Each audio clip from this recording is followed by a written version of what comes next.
Welcome to Family by Nature. So today I have here my good friend Douglas Opon. I'm sure you know this man. He's been here on this channel before. We did an interview, a kind of interview conversation back then. I'll put the link to that video. And that video, has been one of our best videos. So even if you read the comments, some people are asking, when are you going to do part two? So now, you can see I'm not in Kumasi. I'm in Accra. Doug is in real estate. And I'm in one of his apartments at the Signature building. So we are here to do the part 2 of that interview. So Doug, welcome to Family by Nature. Thank you very much for having me the second time. It's amazing to be here, and also I think there was a lot of reviews about the first interview we had, and we talked a lot about building systems in Africa, if you're in the diaspora, even if you live in Africa. And I'm very happy to be here and to talk about the progress that you have made, that I have made since we last made the last video. And so it's amazing to welcome your viewers to hear what we've got to say in terms of progress. That's good. So it's not like a typical interview, it's more like conversation. Yeah. Just like the first one. Yeah. So Doug and myself, we went to Opokuwari. Yes, went to school at Opokuwari, we finished 6-4. We used to beat each other in geography. Yes, I was cleverer than you. Or was it not? Or you were smarter sometimes. You were good at economics. Yeah. And he was geography. Geography, I was master. Yeah. And I was master in economics. Yes. Yeah. So we knew each other from Opokuwari. And we went to the UK. I was in Germany. Yeah, I was in the UK. You were in the UK. And I remember when I was in Germany, we lost contact. Yeah, we lost contact. And then I was asking, where is Doug? And then I heard, hey, Doug, he's big. He's into real estate. He's big. He's made it in UK. And I was like, wow. So we got to UK. That's how we connected again. Yeah. And then that time you were not doing anything online. No. I was a chartered accountant. Yes. I've been a chartered accountant. Next year will be 30 years of being a chartered accountant. So I was into, they tell us to go to school, primary school, secondary school, finish degree, do your masters, become a chartered accountant or a doctor or a pharmacist. So I became a chartered accountant when I got to the UK. 3-4 years I was a chartered accountant, went into the corporate world to become financial controller, finance director in a real estate company. So that is all I know. Or that is what I knew. That is what in Africa or the Caribbean, colonial mindset, colonial education, that's what they teach us, to go through the steps.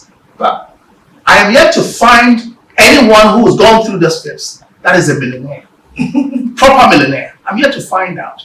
So it's a meal that we go through. And until you move out of that and think outside the box, you're going to be comfortable, but you're not going to be impactful. You're not going to impact other people. It's going to be about you and your husband and your children, you and your wife and your children. But you're not going to be able to reach out to people. People just do primary school, secondary school, degree, masters, MBA, PhD, blah, blah, blah. But ask me, what solutions do they solve? What problems do they solve? Nothing. So I went through that meal like everybody else. Yeah. And so when I got into real estate, I realized that there was a path to financial freedom away from the corporate. Yes, I was a chartered accountant. I was a financial director. I was at the top of my game. I retired on 80K, 2003, 80,000 pounds, 2003. How did I do that?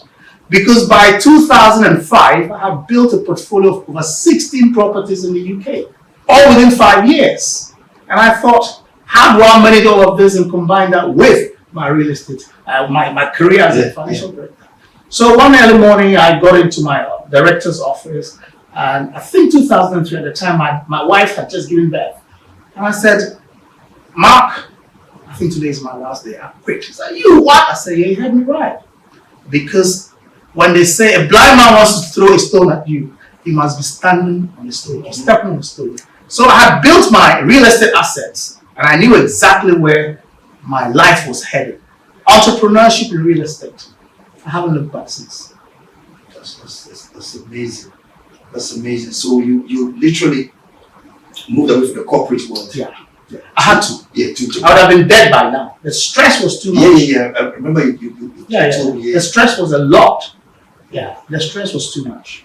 Because I used to say when we were in Germany or in UK, sometimes for us, like an African or a black person, the higher you go, I mean, you have to produce like more. If it's not 100%, you have to do like 200%. Yeah. You know, so it's the higher you go, like the more stressful, and if you don't take care, you can be sick. You can be sick. Between 1998 and 2003, when I left the corporate world, I was rising. And in the UK housing market, for those in social housing, there was never a conference that I wasn't a speaker at. I was at the speaking events. And even when I got into the private sector, a lot of real estate events, I was there. And property developers in the UK, when they were developing, they just called me, "Hello, Mr. Pong, we've got this property development." I said, "Okay, give me 2, 3. I just put deposit for 2, 3 properties. So I knew that if I hadn't left the corporate world, I would probably have died by now because the stress was too much. Yeah, that's what I'm saying. And my most feared time was Sunday evenings. Sunday evenings, because the next day is Monday. And I'll be playing gospel music. I'll be psyching myself up because I have to go to work. I had over 30 staff. I had tactical managers. I was about 33. I was a young boy, but I was really up there. And so I had all these people, a lot of Caucasian white people. And sometimes they did not accept that I was their director. And so there was some kind of undermine you to the chief executives, the top people. So you run a financial department with managers, but they really didn't see you as their manager. You're a young black guy, So they would go underneath you. They go to the pubs to drink, they go to smoke cigarettes, and that is where all the gossips happen. So you run a department that you're not even in control of. And that was very stressful. Yeah. And so for me, the money was good. Like I said, I retired with almost 80K in 2003. That is about 21 years ago. So that is an amazing amount of money. In today's money, it would be about 150, 200K. But the stress was too much. Yeah. So Sunday evenings, I'll be psyching myself up. And Monday, when I'm driving to office, I'll be doing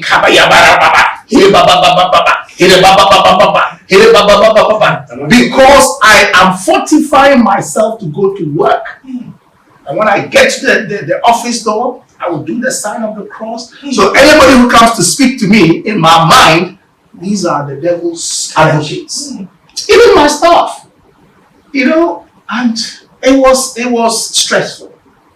So when I built my real estate, portfolio, I had to think twice and think, what is good for me and my family, my young kids. I was not even available to them. I'll attend board meetings till 11 p.m. The next morning, 7 a.m. at directors' meetings. It was stressful. And at the time, I even developed diabetes. That was the time I developed diabetes because I was not even eating properly. I will bite a sandwich and I'll swallow it in 2 because I'm in a rush to go to the next meeting. I had set myself a goal I wanted to achieve in the corporate world, and I had achieved it, but it came at a price. It came at an extremely big price, and so that's where it was. Wow, that's. I mean, I know a lot of this because we've talked about it. Yeah, I remember we talked about the casket. The casket suit. The second book I'm about to write. That we talked about it. Yeah. And let me explain about the casket suit. The suit. When I wrote Pocket Without Holes is about my journey from nothingness into somethingness, sharing the one room with the 3 siblings, and wanting to be a real estate person. Now, the casket suit is a book I want to write because while I was in the corporate world, one of the things I realized was I'll take the train from my home in Essex to central London, where I work, and other times in West London. And I'll see all these people dressed up in suits, tie. I was a fantastic dresser. Yeah. I would dress suits, everything. And the ladies were wearing their makeup, their wig and everything.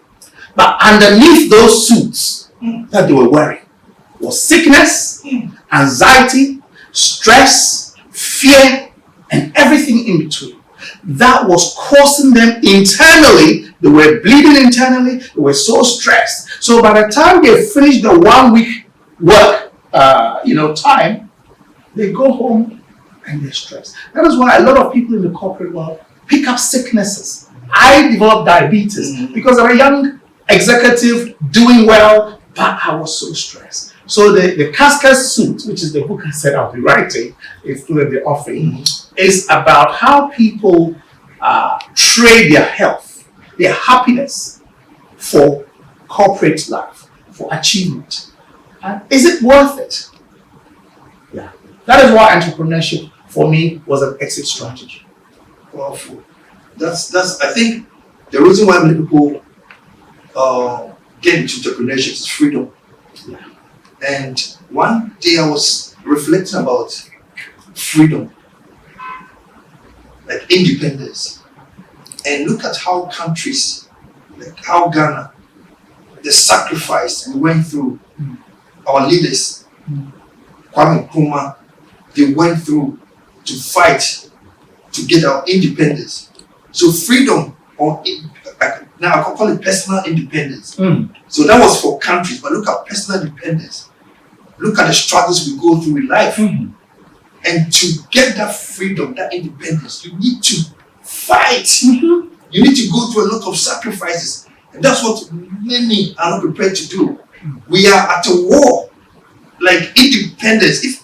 If you want freedom in your life, you have to fight. Look at how countries got their independence. They have to fight. If we can replicate this to the personal level, I call it personal independence. That was something I really want to teach. And if you can fight, look at the freedom. What is freedom? What does it mean to you? Personally, when my wife had, I think we had the third or fourth child, I'm a dad of 7. So I realized that if I work outside, it's going to be stressful. I mean, how do you juggle, 7 kids? Yes, with your work? And then I came across this guy, like an IT guy, working with having he had twins. The wife had one, and he had one of the babies on his lap while he was school and working from home. Then I came across this guy, John Cho. Back in the days, he had the blog. John Cho was very popular. Yeah. Had a blog and teaching people how to make money online. Yeah. I realized that this can be done, and that got my interest in online. So the last job I did was also in Germany, like in the corporate side. It was IT consulting, SAP. So, the corporate thing, it was more of CRM for utility companies. So I did that, and in the office, I met this guy who was a genius, my good Turkish friend, and he got me into web development. He taught me how to do websites, and I geeked into it. I started even going deeper. And that gave you that freedom, to manage your 7 children. Yes. And still earn income. Yes, so that set me on a path. When I saw the possibility, I said to myself, even if it takes 10 years and I will choose those, I will fight for that freedom. Wow. But let me stop you there. That is what most people don't want to do. No. People, and I talk about comfort zone mentality, comfort zone mindset in our previous year. People are happy to be in the comfort zone mindset. And comfort zone mindset, finish primary, secondary, get a degree, get a job, they're being paid for it, and that's about it. To gain independence, like you said, you've got to fight for it. And that means a lot of sacrifice, and which is exactly what you're alluding to. So if you cannot sacrifice, then I'm sorry, you cannot gain independence. Because all that we want now, for example, if you work like the whole year, you have time for vacation. You are given like some countries like 4 weeks, some like 6 weeks. Sometimes you have to ask and you won't get it at the time that you want. You see, you don't have that freedom. You're a slave to You don't your yes, job. You don't have that freedom. And personally, I value that freedom, and that's why people like I mean, I've watched YouTube. Some who are dentists and now they are content creators, big time content creators, and it's because of the freedom. And that's how we got into entrepreneurship. Yeah. And that's why I encourage everyone, like, whatever you're doing now, you have your personal jobs that you're doing, but I would call it one leg. We stand on two legs. Build something, entrepreneurship on the side. And the thing is, somebody's, no one can be entrepreneurship. Entrepreneurship is a skill. And every skill is learnable. Every skill is learnable.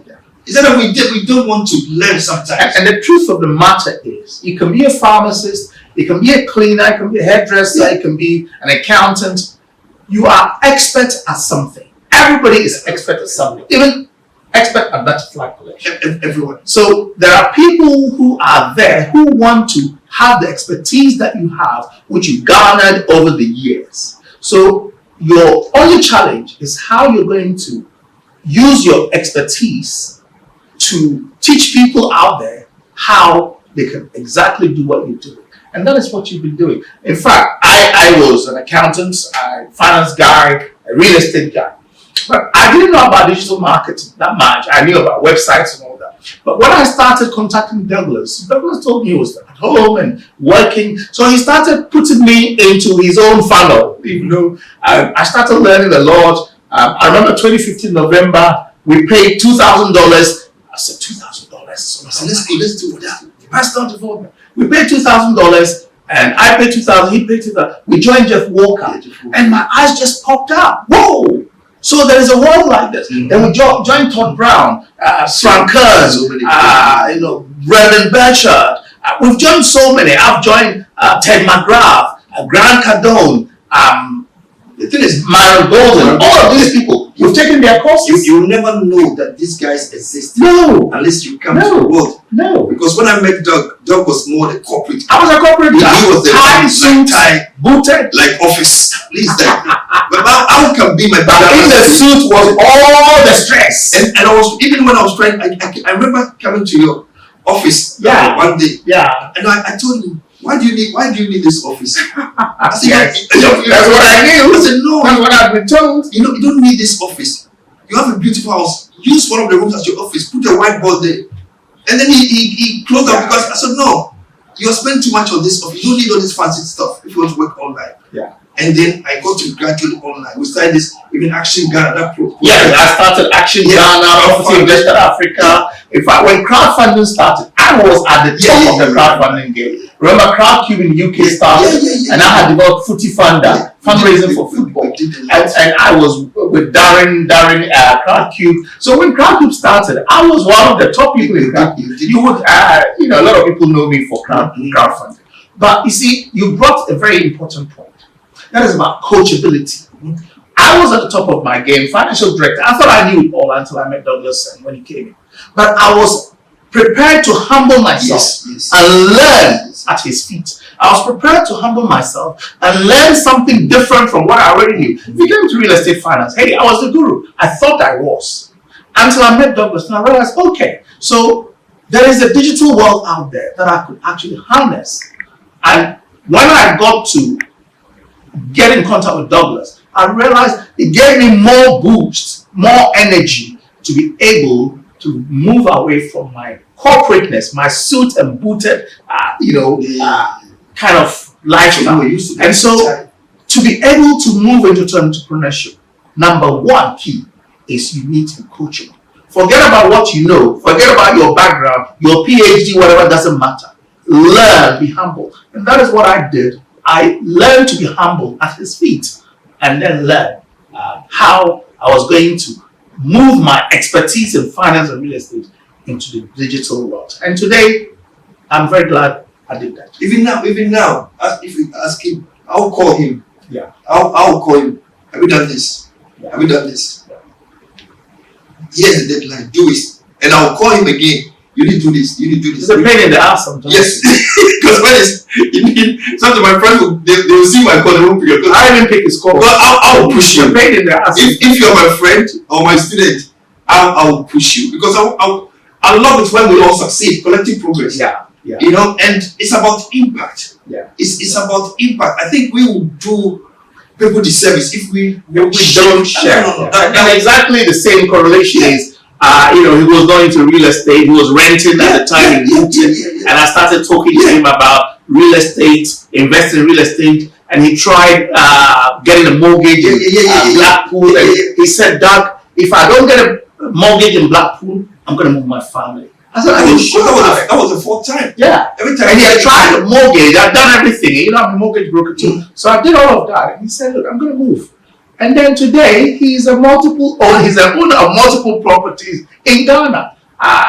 Through obviously my coaching guidance. So he teaches me digital marketing and real estate. And that is exactly the kind of impact we want people to be able to do. You can have your PhD, no problems about it. You can have your MBA, no problems about that. But let me ask you a question. How many PhDs solve problems in Ghana, or Africa, or Kenya, or Nigeria, or the Caribbean? We have all these PhDs, we're not solving any problems. Entrepreneurship. Learn how to solve problems is how entrepreneurs are born. And if you know of a problem that you can solve, then you're an entrepreneur. You just need to apply what you know. You see, in terms of the education, it's I always talk about the formal education, the informal education. Yeah. We need both to succeed. Yeah. The formal education alone in this world, this digital world, is not enough, and that's what we've been trained to do. So you see, we are all like we have accountants, pharmacists. And if you realize our children, they are not following that path. No. Our children are not following that path. No, they're not. They are not. Yeah. My son is just 24, and he tells me that your journey, your path is not my path. Yeah. And I said, why? And today he sits at home doing his things, and I've seen what he's doing, and I'm really in awe of what he's doing. Yes. And I'm thinking, wow, my daughter didn't graduate. And I was bitter about it. I remember I told you. To relax. And she went to do chemistry. They all went to grammar school. She went to do chemistry and then went to uni, changed the course, and and later on, she had stopped university and she went to rent a property in West London, expensive. And one day I had an issue with my son. He said, "Oh, you think I'm the one you are going to go against? Your daughter is not even in uni." I said, "What?" You didn't even know. Yeah, I said, "Your daughter?" I said, "What? Why is she?" She said, "Oh, she's rented a property in West London." I said, "Oh my God." So her mother and I went looking for her. Mm-hmm. And then we found her through her friends. We had to beg her to come back home. Mm-hmm. Today she worked for one of the largest city companies in the London Docklands. She bought her own brand new car. She's doing fantastic. Yeah. But she didn't graduate. That was her path. But as an African parent, I was like, "Hey, you've got to graduate. You've got to give me honor as a graduate. I need to have seen you wear the thing. I need to be at graduation." So no. If your children want to do something different, let them do it. My son is doing his own thing. Mm-hmm. My daughter didn't graduate, but I bet she's earning more than a lot of people who have graduated. Yeah. So you just need to understand and support them. This is 2024, and it is not your world. It is their world. Education is, I like this quote from Jim Rohn. Yeah. Say, formal education will earn you a living, but informal education will make you a fortune. Yeah. And if you can see, look at Bill Gates, Mark Zuckerberg, we say, oh, they dropped. They're all school dropouts. But they didn't stop education. Education is extremely important. Things have changed. Look at, now, AI. Yeah. Look at artificial intelligence. Yeah. We do, sometimes we do like 10 hours of artificial intelligence in business. And when I teach my students about some of the new changes in business and how productive some of the things are, it's amazing. Yeah. There's one of my students he's doing the boot camp, and He's into IT. He called me. He did an audio, long audio. He said Thanksgiving. He rejected all the invitations, but he wanted to study what I've shared with him. He said, "You've opened my eyes, my brother. Yeah. You've opened my yeah. And he's so eager to learn. You see, so what I would advise people is to embrace learning. Embrace the new economy that we have. And then technology. And then lifelong. See yourself as a lifelong student. Yeah. You know, there are so many opportunities. Today, Doc, tell me about Arlington. We went to one of his. Yeah, we've just come about 10 minutes ago from Arlington Court. One of my newest shiny objects. You know, in August, my uncle passed away in March. April, my dad passed away. So I was here to bury both of them. And when I came, I had done a deal and I had some money in mind.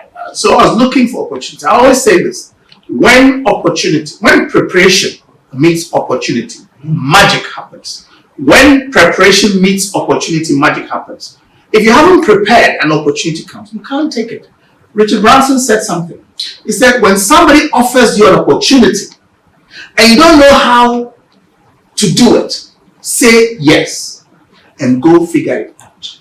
So when I came and somebody introduced me to these properties, I went to look at some in Cantonment in this, and I saw this property and it was selling for a certain price, quite high price. And I went to look at it, saw the view and everything else. I had invested in the signature apartments, of course. And I looked at it and I said, well, okay, do I go back to England and have this money sit in my bank account?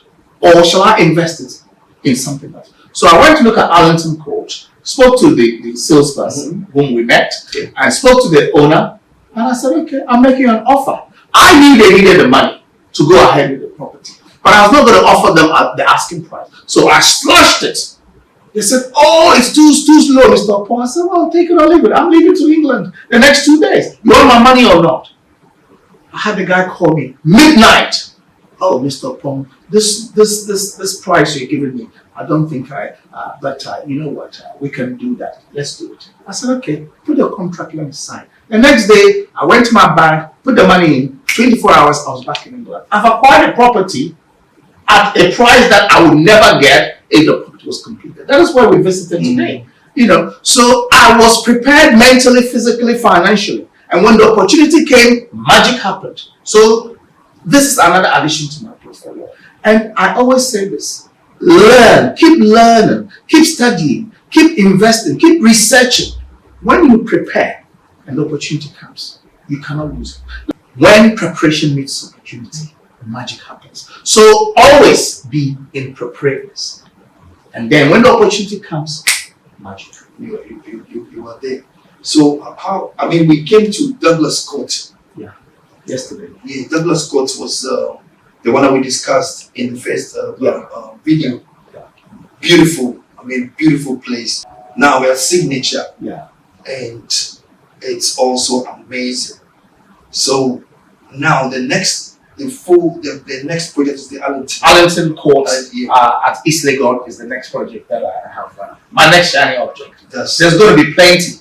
That's amazing. And these are all income producing assets. Yeah. We talk about IGAs, income producing assets, or IPAs or IGAs, income generating assets. Now, I say this all the time. That has got income generating assets. And when I talk about assets, I'm not talking about the physicality of it. He's got online shops, you've got online assets that ka-chings every morning. Sometimes I was speaking to him and said, hey, they've come, the money has come. Ka-ching, ka-ching, ka-ching. Because he's got an online assets, income generating assets, or income producing assets that brings money to him.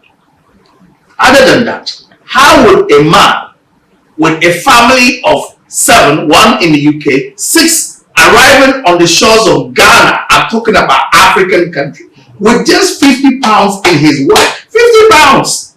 You know the story. £50 in his wallet. And he's been able to thrive for 3 years. Completely transform his property, building another one in Accra, And he's also acquiring a center for personal education development. How can a man like that do that in an African country in this climate where even the government is citing Ukraine and Russia and they're citing COVID? How can a man with 50 pounds, with 6 children and a wife do that? Tell us about that. But 3 years down the line. yeah, 3 years. It's amazing. Next month will be 3 years, and we just give thanks to God for ordering our steps. Yeah. You know, We need that. when we were fighting to get a property in the UK, and especially the last one, it didn't go through. You know, sometimes you think you're applying faith. Sometimes you apply faith on things that God is not giving to you. Mhm. So I wrote the name of the property on the business card. We started visualizing and physically packing the stuff. We're packing our stuff because we know we are going to move there. But if that's not God, what God wants, I remember that like yesterday. I packed everything. I said we are moving. We went there, see the property, everything we had, and it didn't work out. And I told them this is the last He said mortgage application. If it doesn't work, it was frustrating, but it was. I said no, because the thing is, you want a home. I want something for my children. You didn't want to rent anymore. No, I didn't want to rent anymore. And I mean, the place was small, getting smaller for us. You know, Dick was in Spain, and when he broke up with the girlfriend, he came back to Germany, to UK, and he couldn't. He joined his brothers. He joined us at home, which we're happy because when you are coming from a broke-up relationship, you are lonely. Yeah, And broken heart. yeah. So you were a place for the broken heart. yes. So we welcomed him, and it was hard for him. But they were 6 years in the way. They were even planning to marry. So he came and he joined the siblings, and then we said, good, then let's get a bigger place. When we have your place, we pay the mortgage together. And it didn't work through. But everything was God ordered honors by- our steps. He ordered that step. God honors our 100%. That was when I really understood that. And then we came to Ghana. The house was not finished. And then we were at my mom's place. For 3 months. We took it. We had a place to lay our heads. But then we provided everything. We had a beautiful time together. And then we moved to our place. It was not completed. That's why I love videos. You can always go back and see when we got here. But gradually, because the businesses, the online business were built, the systems were built 7 years before coming. You know, that's where I had the confidence to come. Yeah, with 50 pounds. Yeah, I would, because remember that was the COVID time that you had to pay $150 each, and we were 8, but Alicia and Lillian they were below 13, so they didn't pay. But the 6 of us, we had to pay 900, and I didn't have the full amount in my account. So just a day, some hours before we came, Eric had to borrow money from Eric. Eric sent me £500 because the transaction that I was waiting was delayed, and we had to buy before you can board the plane. Yeah. And then It's amazing your journey. as a lifelong learner, you never stop learning. I learned from Myron Golden. He was talking about mastery, levels of mastery. And he said something that is in his book, Boss Moves. Yeah. Extremely profound. And he said, you know, when you learn something, the steps to mastery is this. You learn something. Like you learn the knowledge. The knowledge is the first one. And then you learn how to do it. Yeah. But then you do it, the actual doing of it. You know, like mechanic. Somebody learns about like how to become a mechanic. He has the information. Oh, can we fix a tire? Oh, I know how to do it. Have you done it before? No, I've not done it before. Yeah. There's no mastery. Yeah. So we have to get to the point of mastery. So the first stage is that awareness, learning, and then know how to do it, and actually doing it, mastery. And that's why the two of us, we are very passionate in teaching. Yeah. In teaching, because what Doc has been saying about real estate, like income producing assets. I mean, I watch him. He sends me every time, like almost every month, I know how much he earns from his real estate. When this guy is coming from UK to Ghana, it doesn't bring any money. Not a penny. And I'm like, and then Empty wallets. we came around the way I'm even full now. It's beyond belief. I'll show you the videos. The way my brother has really sponsored. I mean, We'll just be chilling. and so I told him that, you know, when he comes to Kumasi, I'll give him a special treatment. There's a food that he will need his 2 hands to eat. Yeah, we're eating with fork and knife. No, 2 hands. You know, somebody went to a friend. The friend gave him, like, sessioned him, gave him everything. So when you come to me, I'll give you food that you need two hands to eat. That's a cow. You have to peel it first. Yeah. You need to, yeah. So we really want to, you know, help the community. Yeah. One thing I will never forget is when I was coming from Boise, or US after the mastermind. Russell Brunson. And then coming, and when I went to UK, US for the mastermind, I was the only black guy among the top 10. And I was the only black guy from the UK for that affiliate mastermind. And the CEO said something, say America, they said we want to see more people of color. You see, so when I was coming back, I was with Doug Bolton and one guy at the airport, Boise Airport.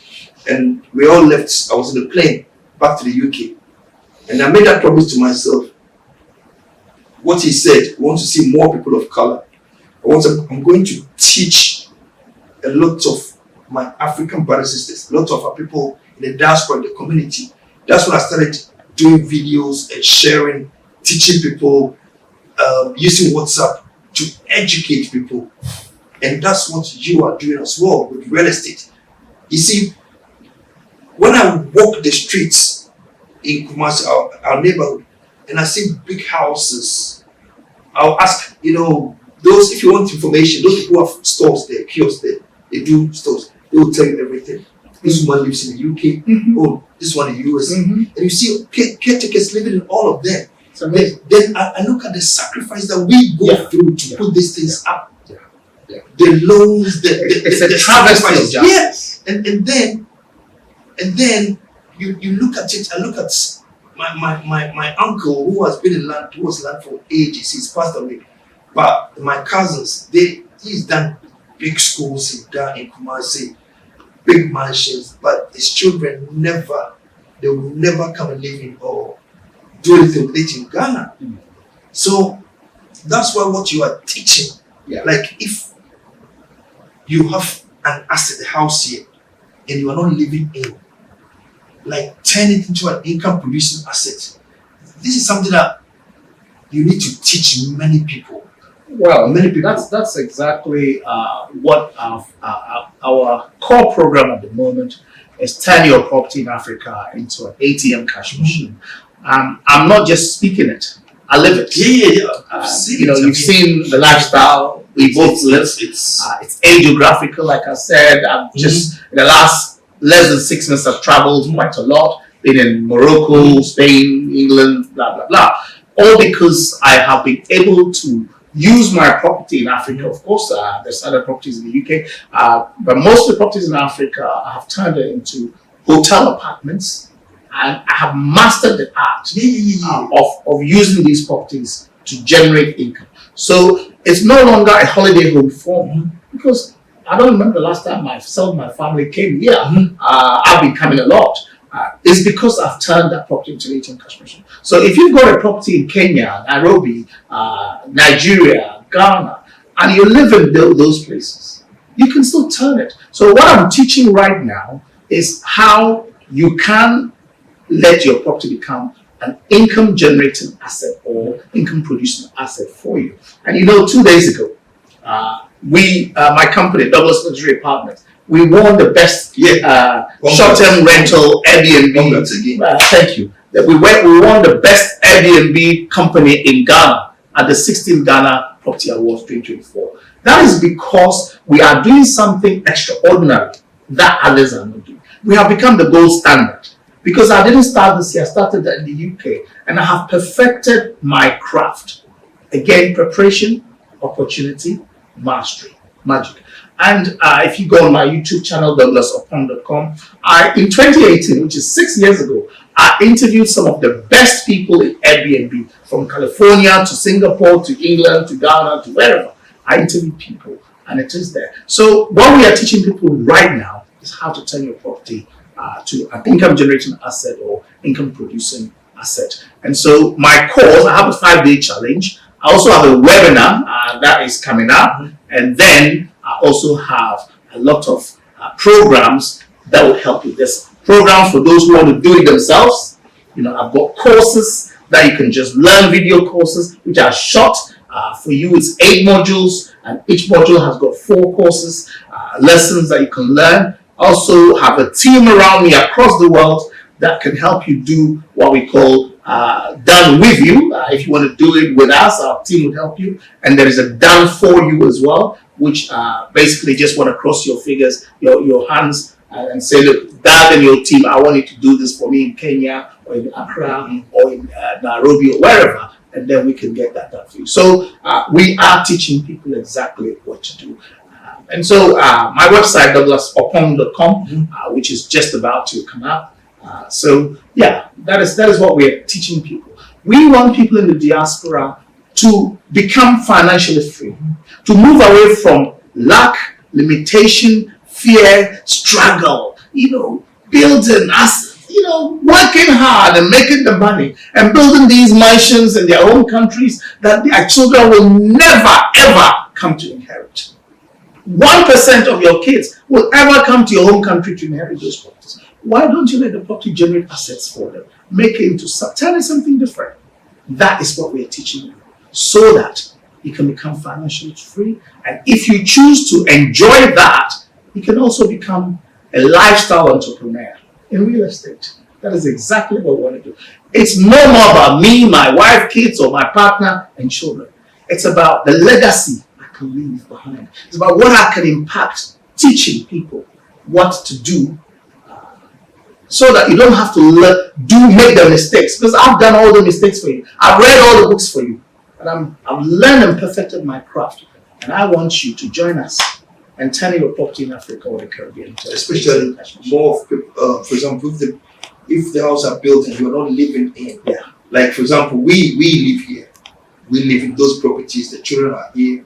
But for those especially who have, the house here, they are just, like, let's say, wasted. Yeah. There is a better way. If you come only on holidays, there is no point in having, let it work for you. Get some rooms where you can live in, and you can turn it. That's really good. Yeah. But let's turn the coin into, a lot of people in the diaspora also want to do exactly what you're doing. You've been here with lovely Ella and 6 children. 3 years down the line, you are not only surviving, and to borrow your statement, we are not only surviving, we are thriving. You are thriving, and you have perfected your craft in digital world, online business. And so tell me exactly what you are giving out there to the diaspora. Okay, so my mission now, I was telling them, I said, well, that's a powerful mission. My mission is to help like 1,000 people in diaspora and build an online business that will generate at least $1,000 for them a month. Because I know that if they can build that level, moving will not be a thing. Because what is holding people back? What is holding people back is the income. There is a gap. People want to move. I get calls, I get emails, people want to move, but the only thing that is holding them back is the income. Income. The Ashantis will say, income. When you move to Ghana or Nigeria or Kenya or Jamaica, where are you going to chop? Where are you going to eat? Yes. Because if there's no money coming from that place, you will go back. And it's a lot of people come and they ask, oh, how are you doing? How is Ghana? I said, it depends on your pocket.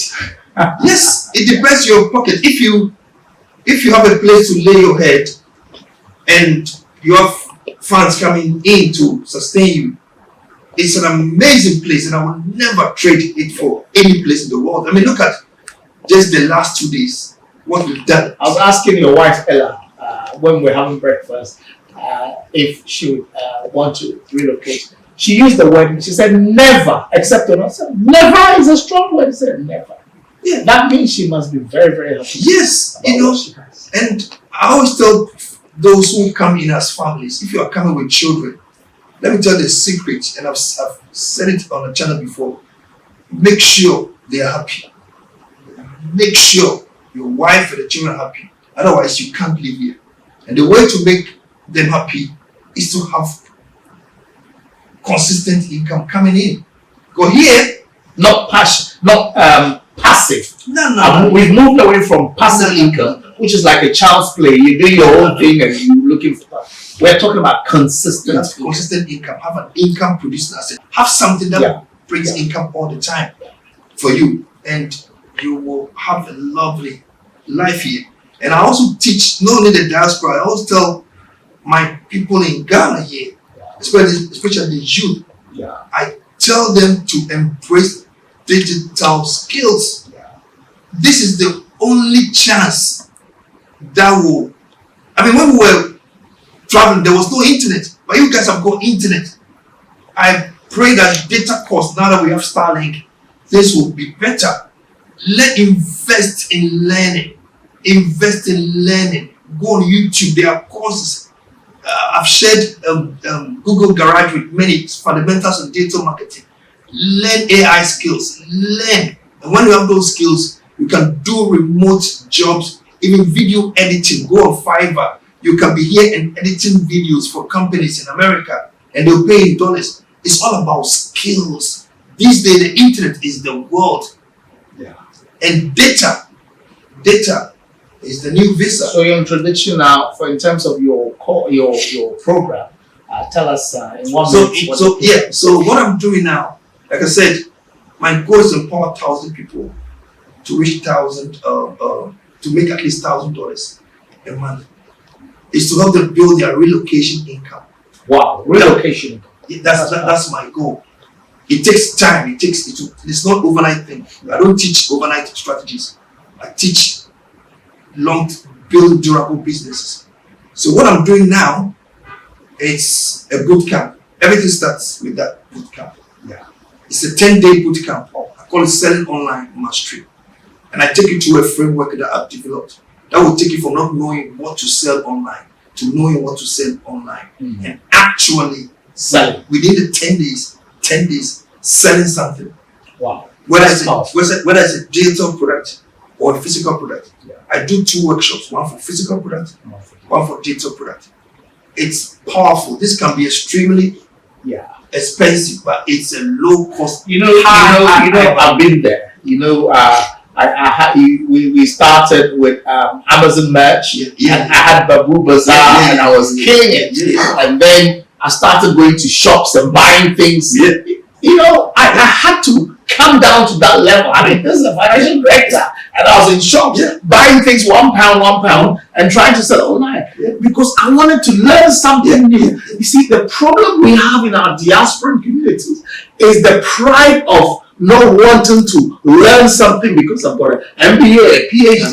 Look, I was a chartered accountant at the top of my game, but when I wanted to be an entrepreneur, I was learning how to do it. Of course, real estate took over from my online. But still, I applied it. Still you do online. And that's the thing. Exactly. It doesn't matter whether you are into real estate or whatever you're doing. That's the thing with online. You have to learn selling online. Look at your rentals. Most of the bookings come from online. Everything is on my phone. Anywhere I am in the world. All the bookings. I'll be sitting with you and then PayPal will be on your account. So it's online. You might have a physical business, but you have to learn how to sell online, because you cannot go to this the local TV and put it out there. People who want to be in your thing, they are from outside. So we put the links below. That's in the videos. Okay, so let's cut this. Let's finish this. Doc, if you have 1 sentence to tell people, what would it be? Invest in yourself. Invest in yourself. Don't stop learning. When I invited Douglas recently to join me in an online conference. It was a 3-day boot camp, and we will stay up till like 12 o'clock. It was intense and amazing. And every time, every day, the things that we were learning. So I always tell myself, I say, those who are not learning now, they are losing a lot. Don't be a loser. Become a learner. That's it. Wow. Don't be a loser. Become a learner. And for me, I think all I would say is that learn to be humble. It doesn't matter what you have, what you don't have. Do not be afraid to learn new skills and move outside your comfort zone. Be uncomfortable to be comfortable. That is exactly what I have done. That's what he has done. To move 6 children, a family of 8 with 50 pounds, and thinking that they can come to Ghana and survive. They're not only surviving, they're thriving. And for me to be able to move from living in 1 bedroom, 1 room with 3 siblings to owning properties left, right, and center, and buying properties as if there was no tomorrow, it's because I have become uncomfortable to be comfortable. And the lifestyle I live is a testament to that, the lifestyle we live as well. That is where we're going to leave you today.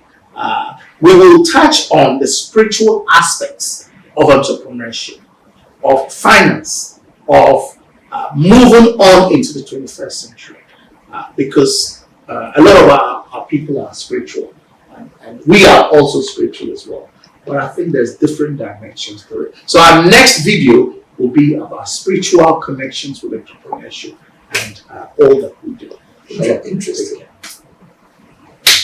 Last time when I came to your place, you gave me palm wine in a calabash with flies flying over it. We had to ward them off. Today we finished this video, and I want to toast to you and to our listeners in the diaspora. So cheers. Today is red wine, my favorite. Cheers to long life, great health, success and prosperity to you, to myself, and to all the people listening to us in the diaspora. We want you to be on our journey of success, prosperity, long life, and happiness, and financial freedom. Cheers. Cheers.